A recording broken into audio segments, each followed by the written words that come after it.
Humanianity, a new religious call. Humanity,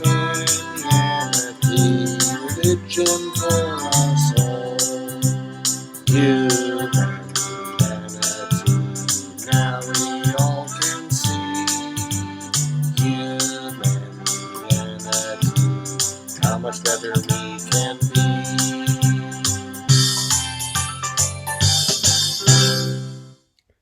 Hi, I'm Bill Van Fleet, and this is Humanianity Conversation number 45, recorded on April 17th, 2020. It is the 19th recorded conversation with my friend Mike. Mike had to be on his cell phone while parked in his car, and after 1.5 hours, we suddenly lost and could not reestablish connection. We continued our previous discussion, conversation number 42, regarding the postmodernist definition of truth, its relationship to reality, and the related concepts of accuracy and prediction. We also discussed the problem of free will versus determinism. We were really getting to the basic differences of opinion regarding postmodernism when we lost connection. So we plan to continue this discussion next time, probably in 1 week. Last time, I don't know if you want to keep talking about this, but we were talking about the infinite regress. Right, yes. And I've been thinking a little more about that, about why there was that difficulty in coming to agreement and understanding and so on. So I think the missing part of it was that, what we were saying was that the objective models were acquired through, quote, being told by others. And that kind of implied that each model was an entity unto itself and that it came from somebody else. And that's not really really correct. Just like in the subjective model, which is the model that we build up from our daily moment-by-moment experience. We then have imagination, and we can put together little pieces of our previous remembered subjective experience and make something new out of it. And artists do that all the time. And so when we're told about all sorts of things that we can't know about from our personal experience, when we get input of that sort, then that goes. Then we can play around with that and revise it and make it into things that that are not necessarily so. In other words, we can imagine things that we would only know about by virtue of having talked with others and so forth, but that are not actually so. And so we have that internal rearrangement of our objective model beliefs and imaginations and memories and so forth. And so each of us can be creative with regard to that and then tell somebody else, you see. So it's not like each objective model is something that is an entity unto itself and that it is transferred from one person to another by one person telling another. That's not really it. It's just that it's that realm of beliefs and imaginations and so forth that comes about by virtue of other people telling us things that we would not otherwise know or imagine or whatever. Okay, I don't see how that fixes this. Oh. Because you're still, unless I'm misunderstanding what you're saying, because it seems like you're still saying in order for the person's imagination to be, I don't know, peaked, to be stimulated, to work, you need some input from another. No. Oh, okay, that's not what you mean. So you're supporting this idea of just imagination, or some would say creativity, where through your imagination you imagine something completely new. Yeah. And that you can then teach and show to somebody else. Okay, so I feel that this kind of goes back to what stimulated and started this whole conversation about this infinite regress problem, was this idea of, if you remember, we was originally talking about ethics. And my thesis was, it's very difficult to model ethics without having this idea of morality. And my proposal for the idea of morality was something that somebody believed was intrinsically wrong without any input from anyone else. If you ask somebody, why is it wrong to do X, they would just say something like, because it is. That it didn't require an external agent of a society or a set of rules or someone else's opinion to kind of dictate someone's ethical beliefs. That it was just something that was intrinsically wrong. And if you recall, that's how we got into this whole sidetrack conversation about infinite regress, and is it possible to have an objective model without this transfer of knowledge? And if you're saying it is now possible to have this, transfer of objective knowledge without, relying on someone's imagination, then it seems to me that would also apply to this ethical question we had. No, I didn't quite follow that.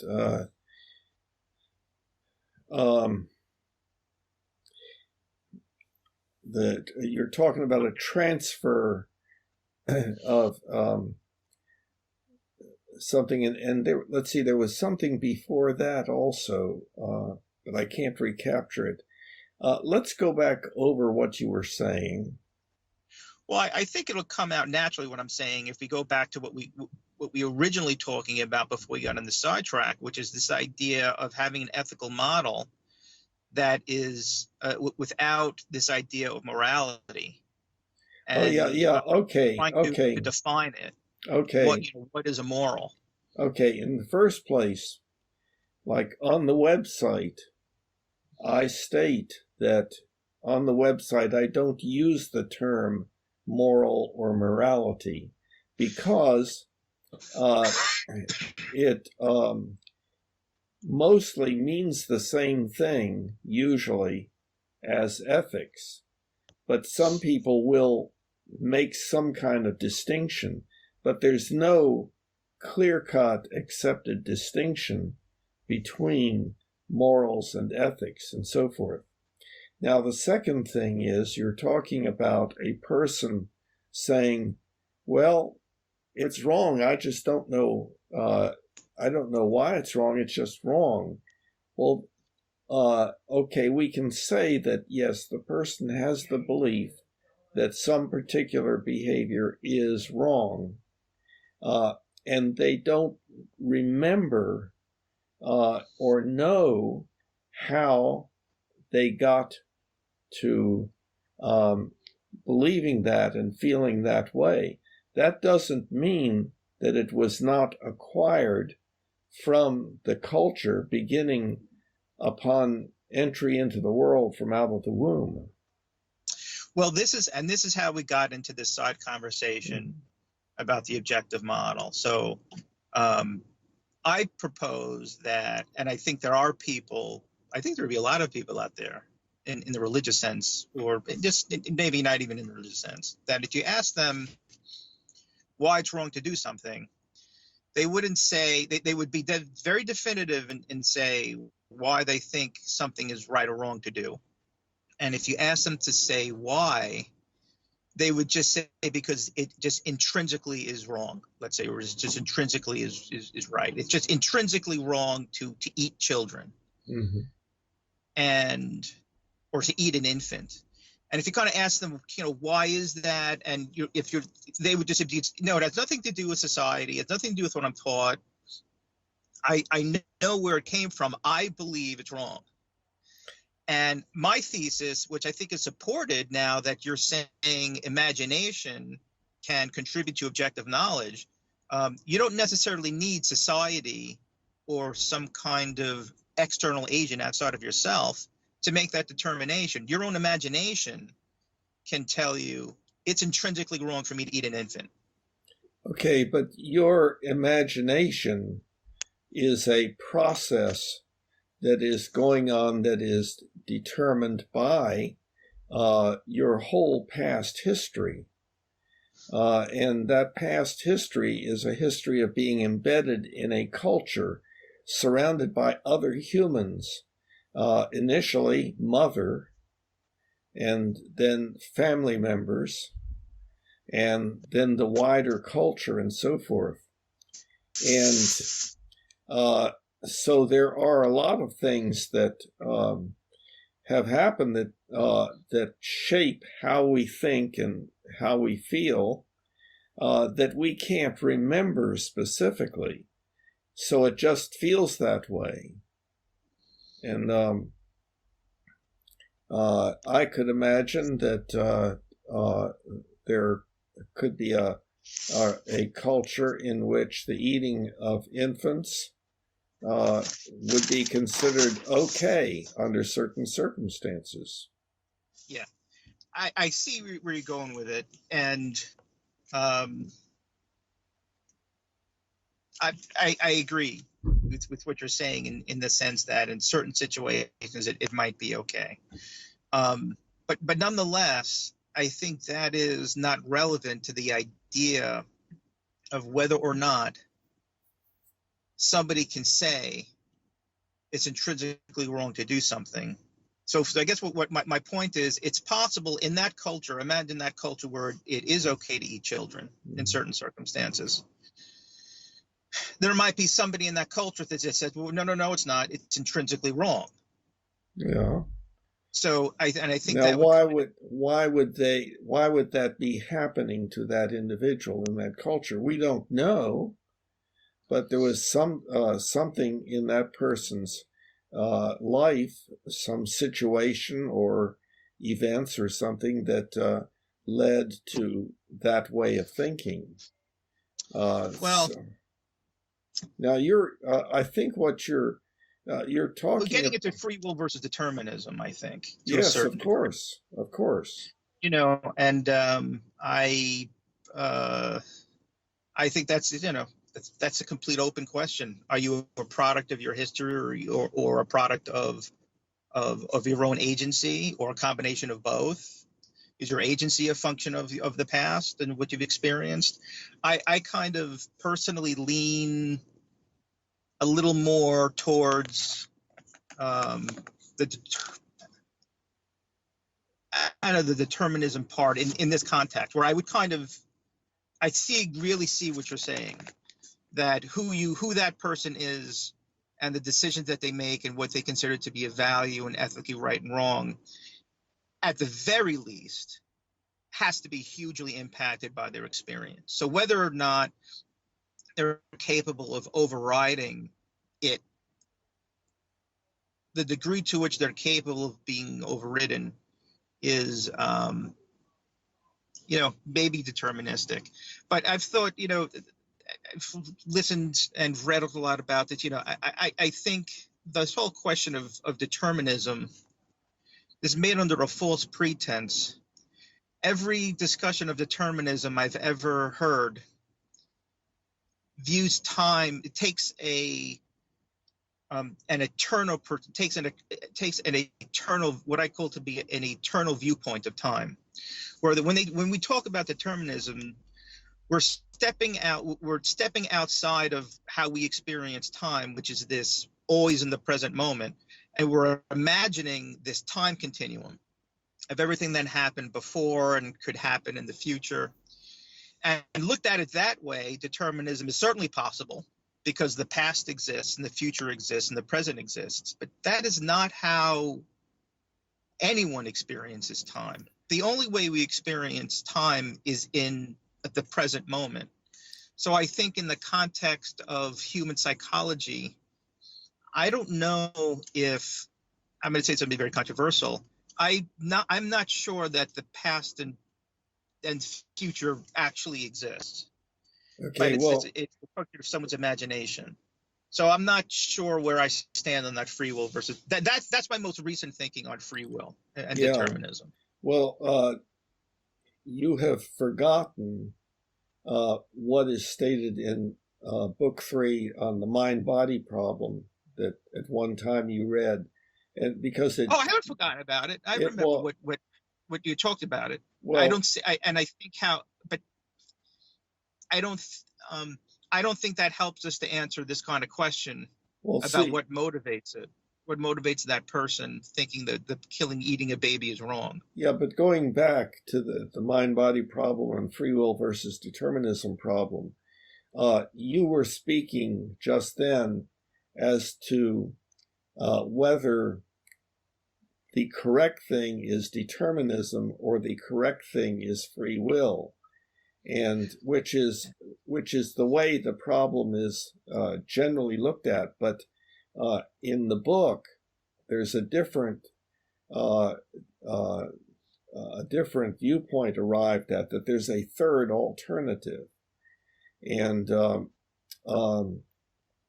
oversimplify, free will is that either way is a way of looking at things, and free will belongs more in the subjective model and determinism more in the objective model. But, so they're both true from a certain point of view. Yeah, well, again, the word "true" there is a little bit problematic, but yes, essentially, that they are ways in which you can look at experience and so on. But getting back to the problem that you're bringing up, namely that a person can believe strongly something and not know why they believe it, is evidence for their belief being correct in an absolute sense, as opposed to a belief that is arrived at by a history of experience. And I don't think that follows. And what you're talking about is, I don't think that's what I meant. Okay, well, maybe not, but it sounds like what you're talking about is the whole issue of whether there is a foundation for ethics. In other words, whether there is an actual right and wrong independent of our beliefs about what is right and wrong, that it is something that can be discovered as, for instance, a scientific fact, or a fact that can be determined. And most people come down on that side of it, that it's either The way that you tell what is right and wrong in the absolute sense is, on the one hand, whether it is what God wants. And then if one is atheistic, no, it's what is inherent in the universe and can be discovered scientifically. But the third possibility is that it is arbitrary, that our ethical beliefs are the way that the brain or the mind becomes structured by virtue of experience beginning on day zero, coming out of the womb. Well, perhaps not quite that early, but there's an intense interaction between the infant and the mother, and the small child and the mother, or the surrounding people and so forth. And none of that can be recalled in specific detail by anybody, but it has a formative effect. Mm-hmm. Okay, so I think when I had said earlier, and I think this, you may be talking about the foundation of ethics here, but I just want to clarify. When I was saying earlier that somebody believes something, and they're just saying, if you ask them, why is it true? It's not that they forgot when they say, well, it's wrong because it just is. They're not saying, I don't remember why it's not wrong. They're saying, I know why it's not wrong. I know why it's wrong. It's just wrong. It intrinsically is wrong. So I don't think it's, if I say, ask somebody something and they say it's intrinsically wrong, I don't think that person would say, and I think it's presumptuous of us to say that that person believes something is intrinsically wrong simply because they've forgotten how they came to that conclusion. That seems presumptuous. I think you have to take somebody's statement that something is intrinsically wrong at face value. Why? That this person believes, because an ethical belief is a phenomenological phenomenon. It only happens inside this person's head. I can't compare I can't go inside that person's head and see what he really means when he's saying what he's saying. No. Because a belief is something that only happens inside the mind. So I have to take what his statement is at face value. No, you don't. A person can be incorrect. How can a person? Wait. Oh, let's take this one, because this is going to be good. Explain to me. I've asked many people about this. I've asked the same thing about emotions. Okay. When somebody tells me, I remember sometime in the philosophy group, somebody would say something like, I feel angry. And somebody else in the group would say, you don't feel angry. You feel frightened. And I'm like, wait a minute. How can you possibly show that you know what's happening inside their head? And this is the same thing. How can you show that what this person is telling is the reason for their beliefs is wrong? How can you show that? Well, what you appear to be saying is that everybody is correct. Well, I've told you before, I'm a postmodernist. Yes, I know, and I am not. Well, and let me clarify what I mean by everyone is correct. Mm-hmm. And I'm not going to use the psychology terms because we talked about not doing that. When you are relating an experience to somebody, which only happens inside of your head, okay, that is always correct. That experience that the person is experiencing is always what it is. Okay. Now, it is accurate to say that the person believes it. They say that, assuming that they're not lying, and so on. Right, of course. The person says, I believe such and such. Okay, well, I can make the assumption that that is a correct statement, that is what they believe. That does not mean that their belief is correct. A person I'm may telling you, believe that the Earth is flat. That does not make it flat. I could take an existential belief like the Earth is flat. I'll take that next, but let me just take the statement of what you just said. I believe the Earth is flat.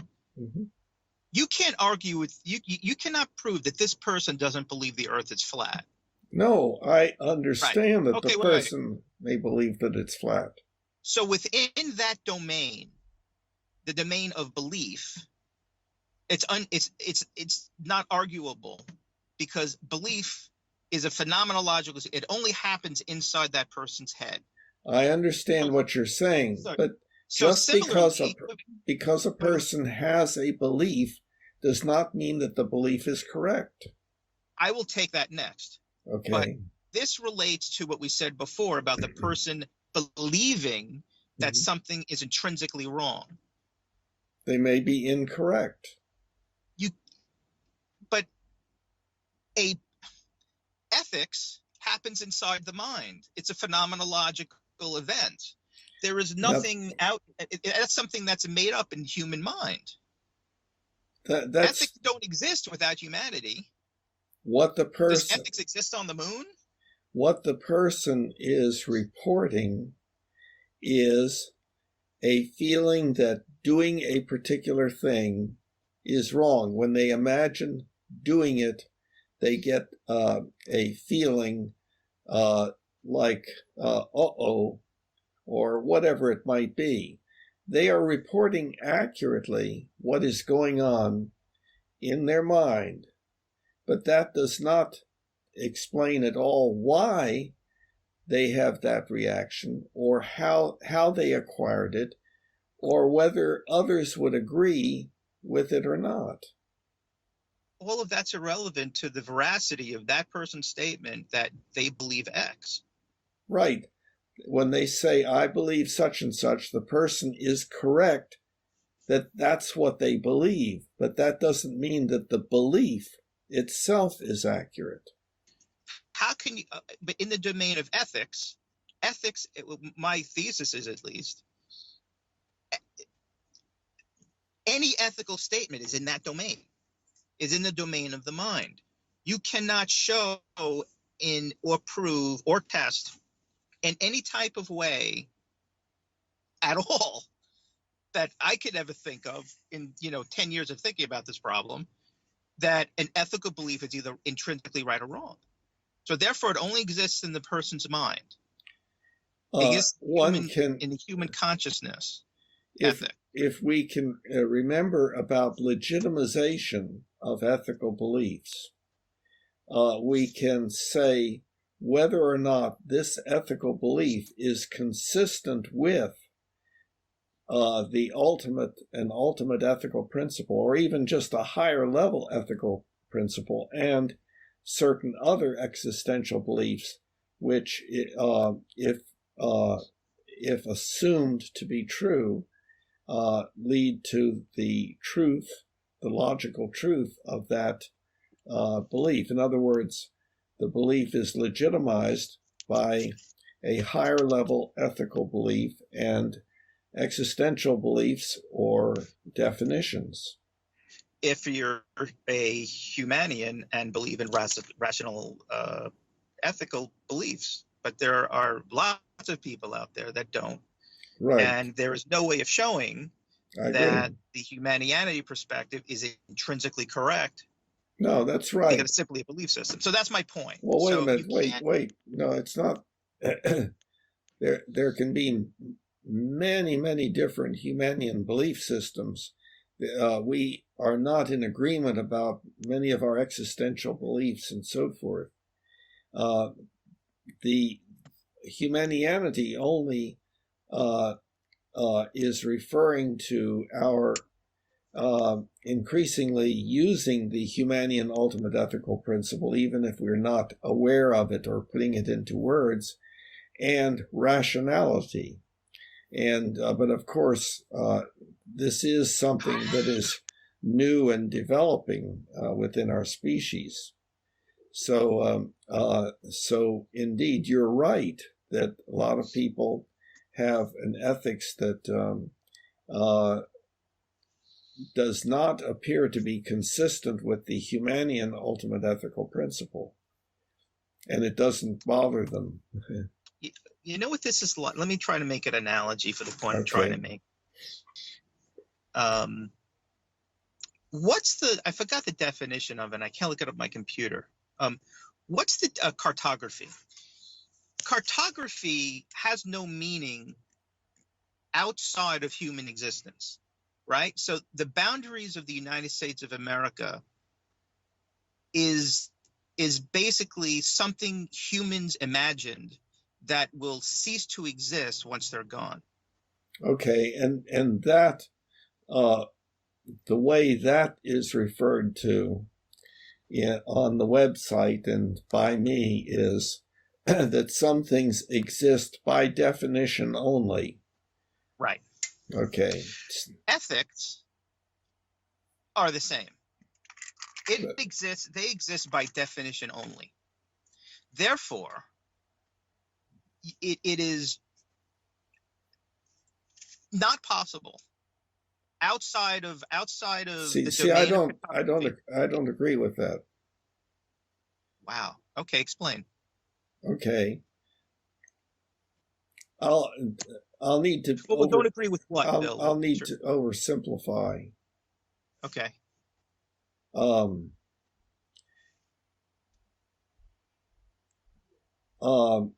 I advocate for the Humanian ultimate ethical principle, which is that we should do that which will promote not only the survival of our species, but also as much joy, contentment, and appreciation as possible, and as little pain, suffering, disability, and early death as possible for everyone now and in the future. Okay. That's what I want. I want survival of our species and as much JCA and as little PSTED for everyone. That's what I want. Okay. Now, there is the question about having, now that the coronavirus has arrived, there's the question as to whether I should socially distance and wear a mask and so forth or not. And that is dependent upon existential beliefs about the nature of the virus and how it is transmitted. So if I say, well, it's okay to get up close to somebody and to not wear a mask, then that would be inconsistent with our current beliefs about how the virus is transmitted. Now, if those beliefs are incorrect, then that would be another thing. But so the ethical belief, I should or should not get up close to people and wear a mask or not, is not just something that bubbles up in my mind and cannot be legitimized. It can be legitimized and shown to be consistent with the Humanian ultimate ethical principle and existential beliefs about the world and how it works. In this case, how the virus is transmitted. What I am stating that does not intrinsically exist is the ultimate ethical, the veracity of the ultimate ethical principle and the framework you structure your ethics around. The veracity, okay, what you're referring to, I think, is that indeed the Humanian ultimate ethical, well, an ultimate ethical principle is arbitrarily chosen just because we want it. And I'm saying something different. And it's saying something in addition to that, the entire way you're modeling ethics based on a structure is doesn't intrinsically exist. It exists in your mind. No, you're talking about using the rules of logic and the rules of evidence, or rationality. I'm not even, I don't even, there's a question, this is going back to Plato's time about does the square exist if humans aren't here? And there's an idea that all knowledge exists somewhere out there, and we don't invent anything, and we're just discovering it, and it'll still be here after we're gone. And that's another question. But I think in the context of what we're talking about, this structure that you're using to model ethics, when humanity no longer exists, that will cease. That is not intrinsically exist. That is a function of something that happens in your own mind. But ethics is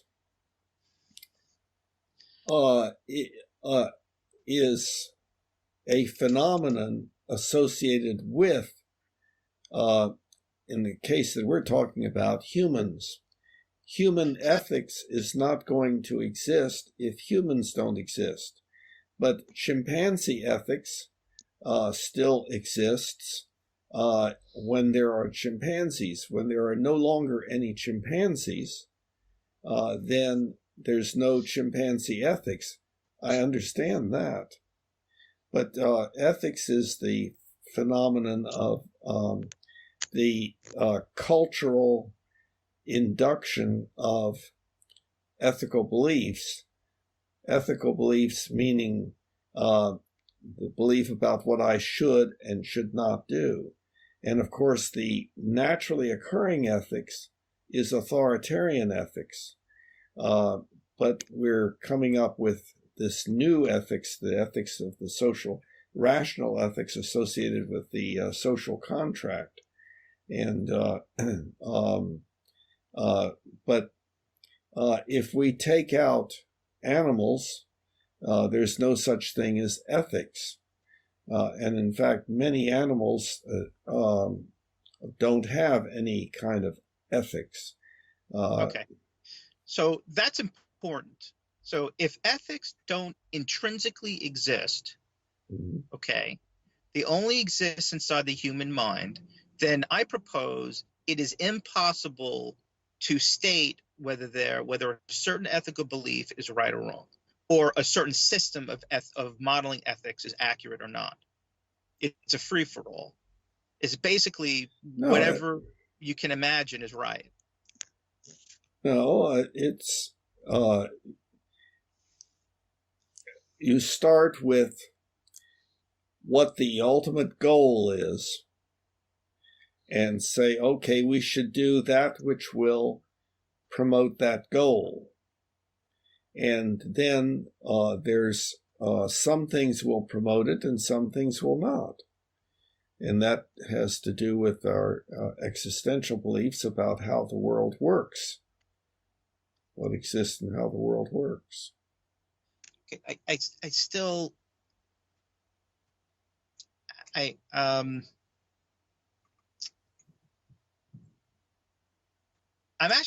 having a hard time understanding why we're not agreeing on this. Yeah. It's so obvious to me. I mean, what and you to just me too. I know to you too. But what you just said, someone else could say that's completely wrong, and it's actually this way, and there would be no way of intrinsically understanding who's right. So therefore, it's on that basis alone, you're both right. It's like, No, it does. On your point of view. Okay, I see the word right. You're both accurate, right. Maybe right, accurate. You're both accurate. Okay. Both true. Okay, so then now accuracy has to do with existential beliefs, and it has to do with the ability to predict. So your belief here again, no, in your mind, that's the criteria.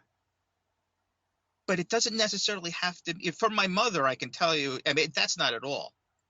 I mean, my mother will say something is accurate even if she repeatedly fails to produce her expected outcome. Yes. And for her, that's true.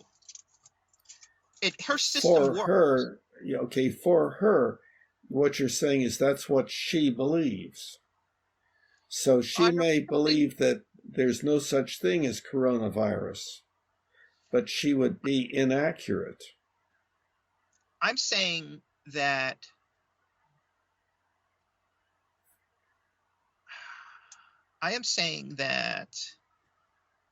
the way my mother understands ethics, which is what she should and should not do, is not seemingly based at all on accuracy. Okay. And I think most people's aren't based on accuracy. A lot of people aren't based on accuracy. Right. And chimpanzees, that's also true. Now, I won't say. Wait, I need to back up on that.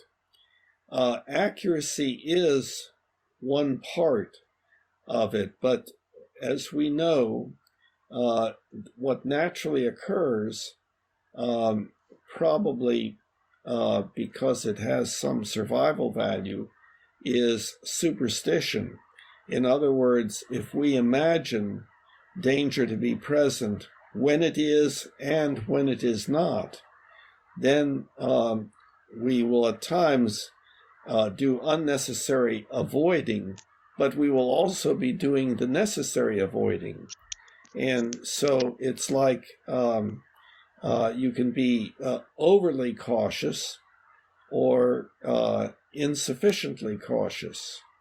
So there's a tendency for species to be overly cautious and to regard danger as being present, even though it is not. That tendency does exist. But right. But I think the salient point here that I think speaks to the idea of whether or not you can critique somebody's ethical belief as being right or wrong is the idea that it exists inside of a person's head. My mother's ethical beliefs that apparently have nothing to do with accuracy is real. It works inside of her mind because ethics only applies inside this person's mind. Okay, but inside a person's mind, they can have the belief that the earth is flat. Correct. Okay, so that means that the earth is flat? I can show that the earth is not flat. Well, you can show that you cannot, because the earth is something that exists outside of the person's mind. Yeah. Suppose, apparently. Okay, well, the coronavirus is outside a person's mind also. Ethics don't. Ethics only exists up here and in there and in this person's mind who's walking across the street. There's no it's like the theory of forms. There's no actual thing out there called ethics and ethical beliefs that is the ideal that we can compare ourselves to. A person can have the belief, the ethical belief, I should not slap that person in the face. That's not something that all components of which are inside the person's mind. Slapping is something that is done in the world and can be agreed upon as having been done by more than one person. Yes, but that's not an ethic. What we're talking about is the pressure is the idea I should not do it. Do what? Do what? Slap the person. Okay, slapping the person. Slapping the person is not something inside the mind. If one is that's not One is That's confusing the issue. That's not ethics. That's an existential belief. An ethical belief relies on existential beliefs. Granted, right. We're talking about ethical beliefs. We're talking about what's being examined here is the ethical belief that it's wrong, and you cannot show that an ethical belief is right or wrong, because an ethical belief, unlike the earth, in the case the earth is flat, does not exist outside your mind. See, I agree with you. I think we are actually in agreement, but it is not appearing that way, because I also agree that our ethics is something that is different for different people. In other words, our ethical beliefs. One person believes I should do this, another person believes I shouldn't. And what we're talking about is the legitimization of that belief. Now, the legitimization of the belief is like if I have an ethical belief, and you ask me, well, why do you believe you should do such and such or should not? And I give you my reasons for believing it. That's my legitimization of my belief. And what the reason that I give is why I believe it and why I believe you should believe it. Now, you may have a different criterion for legitimization of beliefs and so forth, and therefore not agree. But the see, you and I seem to agree that there is no right or wrong built into the universe. It's your opinion as to what's right and wrong, and my opinion as to what's right and wrong, and so forth. And indeed, that's determined by the history of the development of our brains or our minds. We are conditioned, just like the family dog is conditioned to heel when it hears the word heel. The dog knows I should do such and such when I hear the word heel, and so on. And chimpanzees learn within their culture what they should and should not do, and it can be different for different cultures.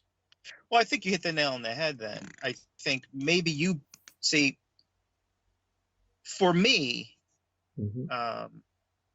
if something is an opinion, okay, it basically means I can't show, wrong is really the wrong, opinion is a wrong, I wouldn't use the word opinion. Why?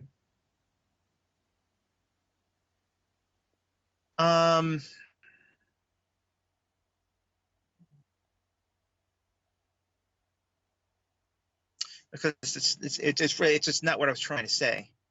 Legitimization, I think, is really what I'm I think we're trying to get at. Like, can you legitimize, or basically, can you critique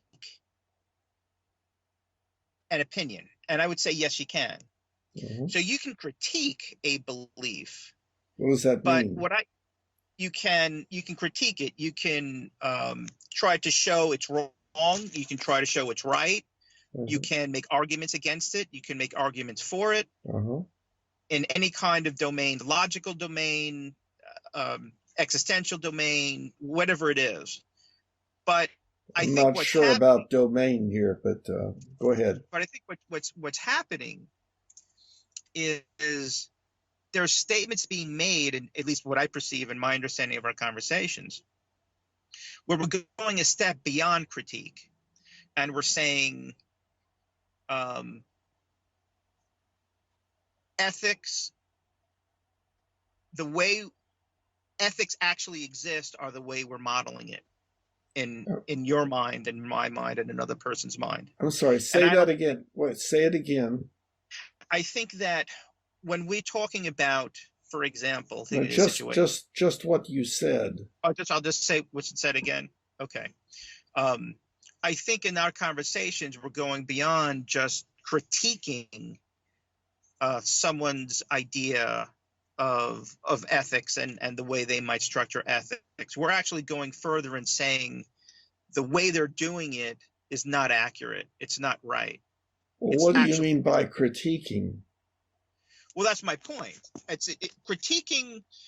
Critiquing. Let's say somebody says this whole idea of the ultimate ethical principle and the idea of an ethical belief versus an existential belief is totally wrong. I don't agree. The way you're modeling ethics is just not true.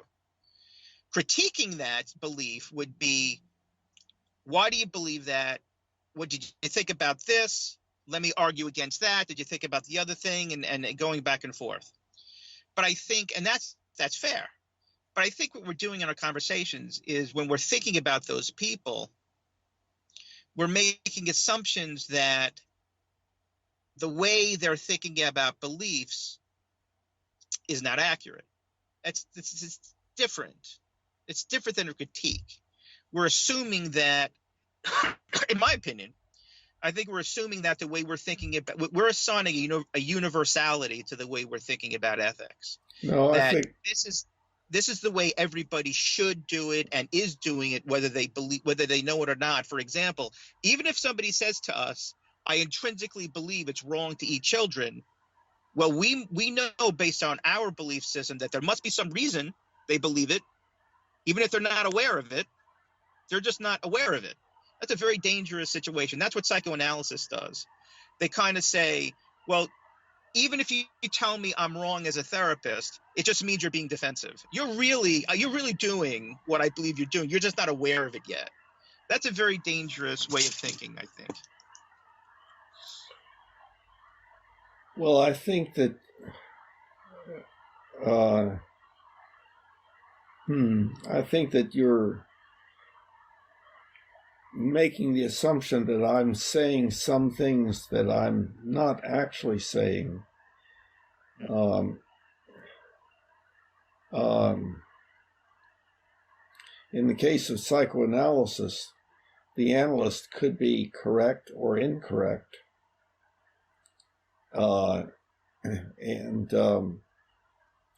there is indeed some danger in being incorrect. In psychoanalysis, there's the whole question of how one goes about doing it.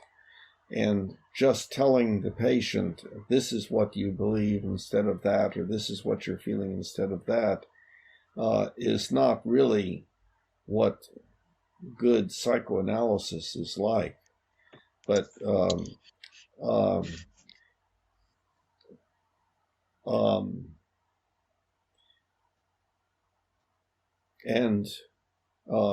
what comes to mind is the Socratic method, where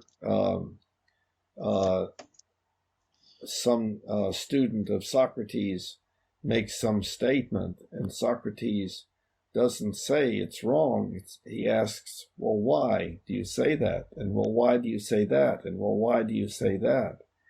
And that can lead to a change in the person's thinking because they realize that I've just said two things that are contradictory, so they can't both be correct. So now I have to modify my belief structure in some way.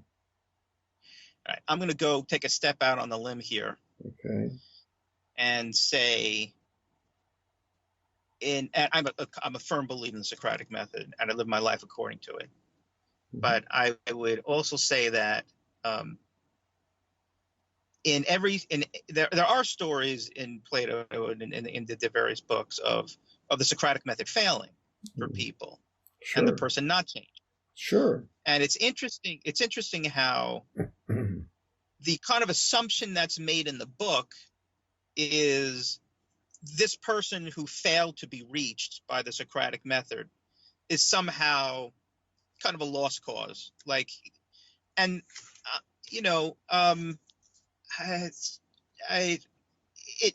there is nothing except shared opinion that validates the Socratic method. Okay, so for those people that walked away, that weren't reached by the Socratic method, the Socratic method is wrong and doesn't work. And the important idea here is rightly so.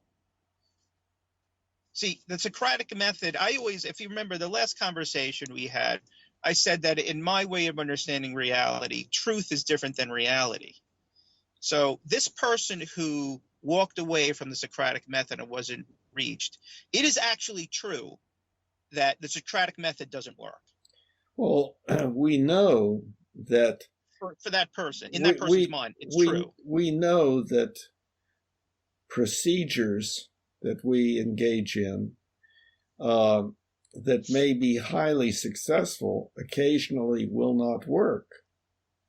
And what you're describing is an individual who probably cannot tolerate the discomfort of questioning his own beliefs beyond a certain point because it's too important to maintain those beliefs, too important to his internal state of mind, his comfort. Maybe. You know, I mean, that's a possibility. I understand that doesn't mean it's always so. So I think where this relates to our conversation about ethics is even the Socratic method is something that exists only in the mind. And it's you cannot show the way you can that the earth is round, that it is good, bad, right or wrong, true or false. Well, when you say the Socratic method is in the mind, the Socratic method, by definition, is something that is taking place between two people. What I meant by that is the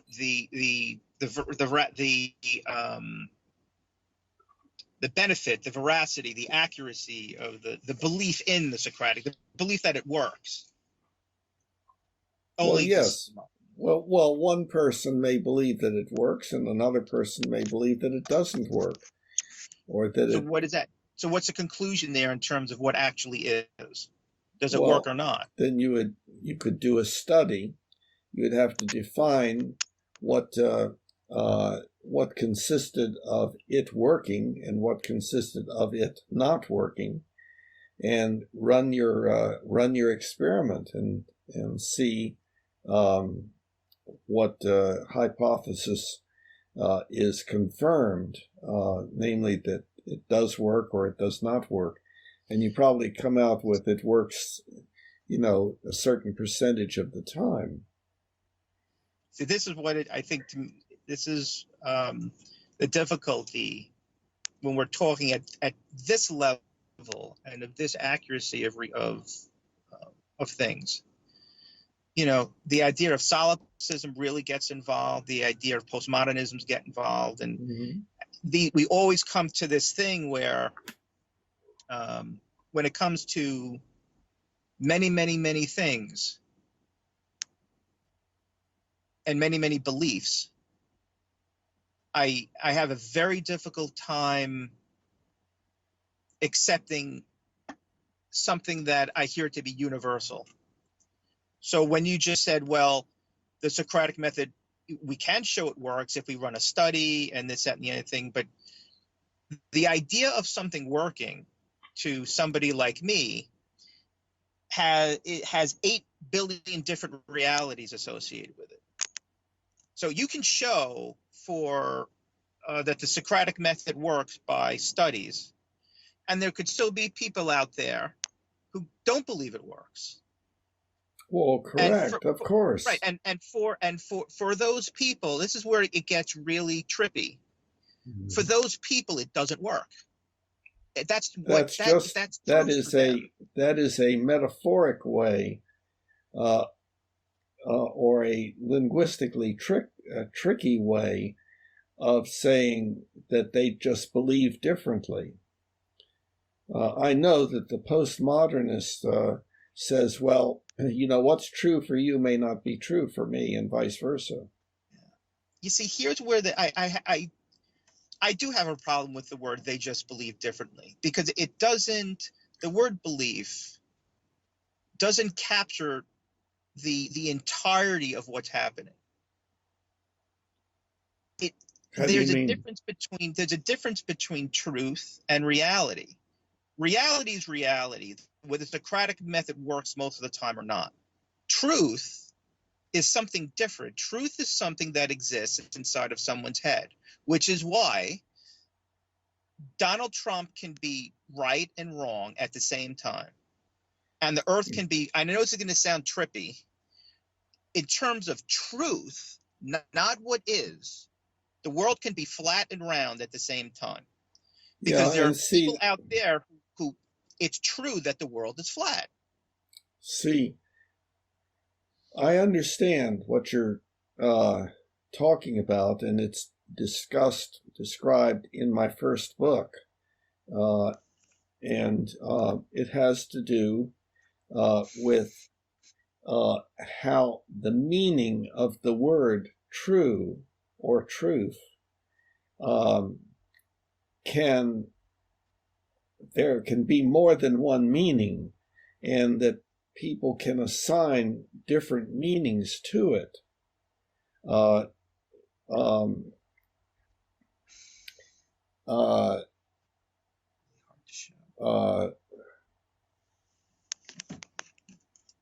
Charles Sanders Peirce, took me a long time.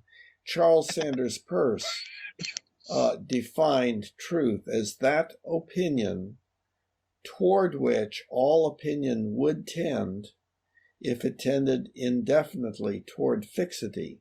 And the visual metaphor or analogy is that of the asymptote, where the curve gets closer and closer and closer, but can never be said to actually become the same as the asymptote.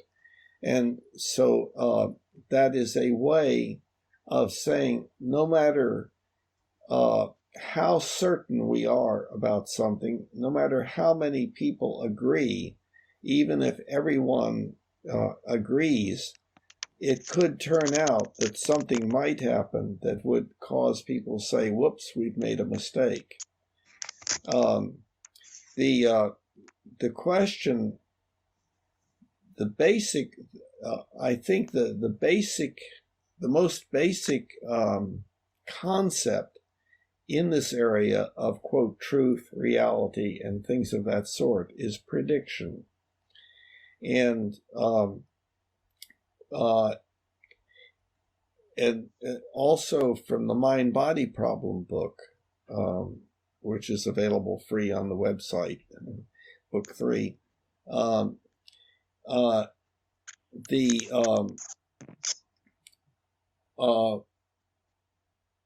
the only evidence that we have of there being, quote, reality is the ability to predict. If we were unable to predict anything, we would not be able to do anything with any degree of confidence at all as to what would happen when we did it. But it turns out that no, actually it is possible to predict. When you turn the steering wheel of the car in a particular direction, lo and behold, the car turns. And that's highly predictable. And so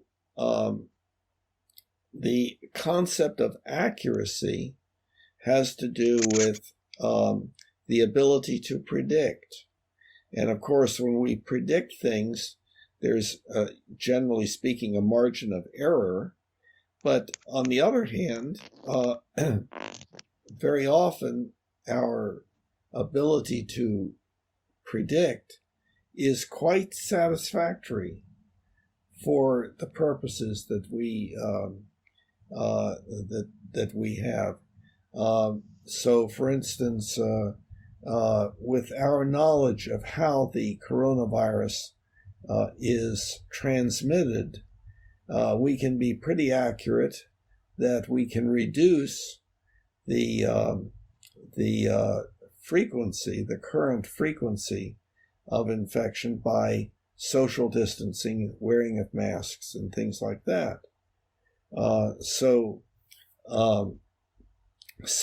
there appears to be such a thing as reality, although the only relationship we have to reality is our ability to predict what's going to happen, and a prediction can be accurate or inaccurate. And so there is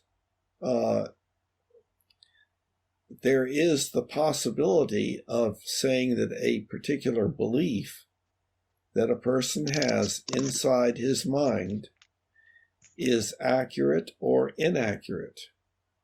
We have that possibility.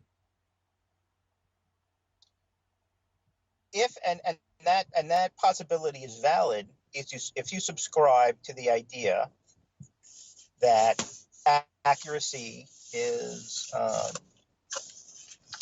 relevant, and we could go on. Accuracy. We could go on in circles about this because we're talking about things in the mind. No, accuracy has the ability. It has to do with the ability to predict. Right, but you have to subscribe to the relevance of prediction in relationship to your beliefs. Some people don't. Okay, so I don't think it makes any sense, but that's the way it is. Okay, so we can agree that many people, I don't know, many is maybe not conveying the right term, are totally, quote, out of contact with reality and can believe most anything.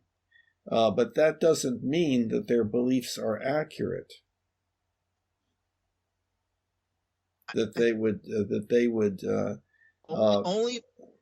only where those beliefs can be shown in a way that convinces the person of their inaccuracy.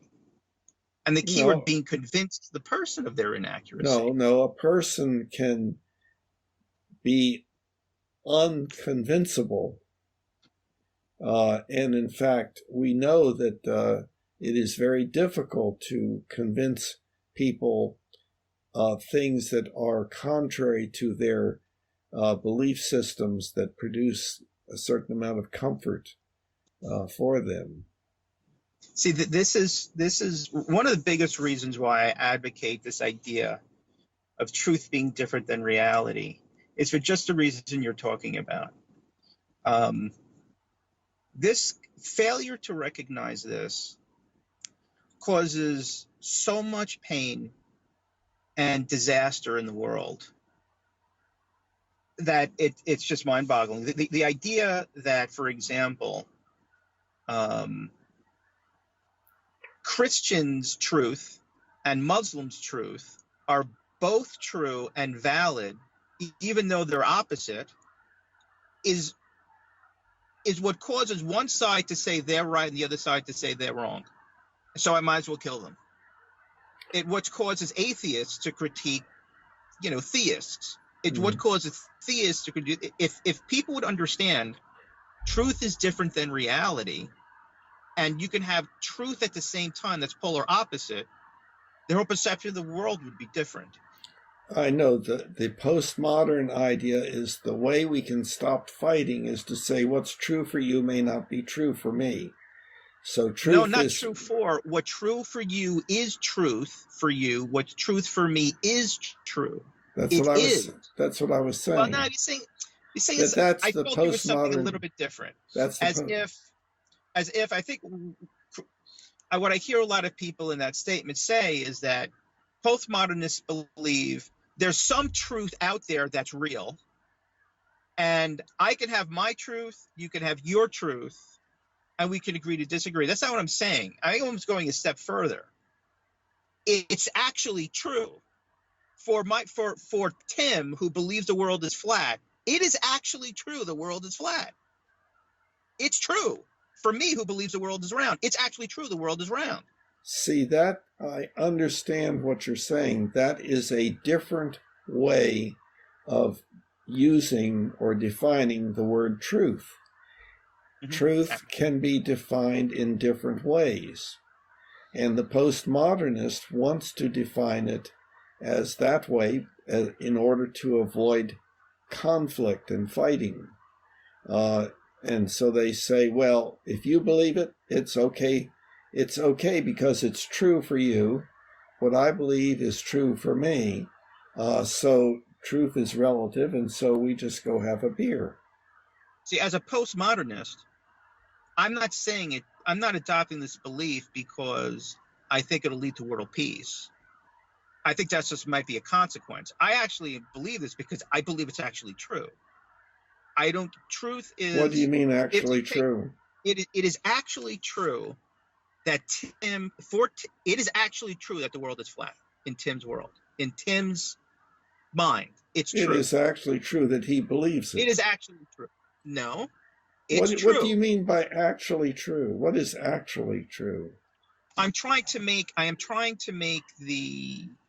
convey that his belief that the world is flat has no possibility of being wrong.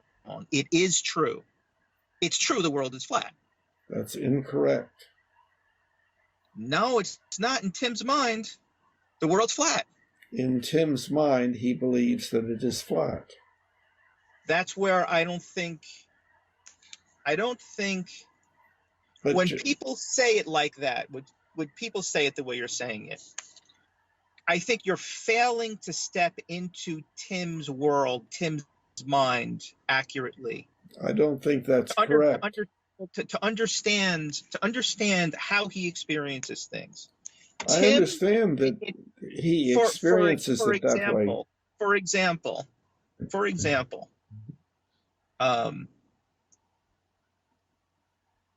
for Newton to believe that a force is applied on an object and it goes forward, which it was true. It's true. What does that mean? Using your definition of truth or mine? No, inside of Newton's mind. You're saying that he believes it. He believes it. And it was true. He believes that it is true. No, it was true. It is true. It was true. See, you can use a word like that, then you are equating the word true with the word believed. But no, I'm not. I'm saying something different. You're saying and maybe I'm inventing a word here. I don't know. But let me continue with my analysis with what I'm trying to say. So it was true, okay, and what was true? What was true? His laws of mechanics are true. They within a certain realm, indeed, they lead to accurate predictions. It's right. Just that at fast speeds and small right. distances or large distances, it turns out that they're not accurate. Right. But and that there's a model correct. That is more accurate than his. The key thing is here. It was true, and it was as true as the world is round now. It's true. See, that his laws of mechanics are accurate. All that's happening is you're redefining the word true as postmodernists do. And so I'm redefining the word true because in my world, mm-hmm. it's the most accurate explanation for the way things work, mm-hmm. in my opinion. No, no. Okay. Sorry. Say it again. I'm redefining the word truth because in my study of philosophy and psychology and my thinking about things, it's the most accurate way to talk about it. and it just happens to be postmodernist. I How think do it's you even tell? beyond How do you postmodernism. tell it's most accurate? What criterion are you using to Yeah, determine? I'm using the criteria of, I guess the criteria is the ability to explain to explain and predict why people behave and do the things that they do. I guess that's the real way that I use, and why I believe the way I believe. Yeah, I guess I could not quite follow that. I should have been able to, I think. See, again, let's back up. I'm saying that the word true and the word truth has been given more than one definition, and that the postmodernist defines truth as that which is believed. And on the other hand, non-postmodernists would say that truth that true is an adjective referring to a belief that is accurate, results in accurate predictions, if that criterion is being used. And that's primarily related to existential beliefs. Ethical beliefs are somewhat different. See, if that's the postmodernist definition of truth, then I don't agree with it. What is? That truth is what you believe.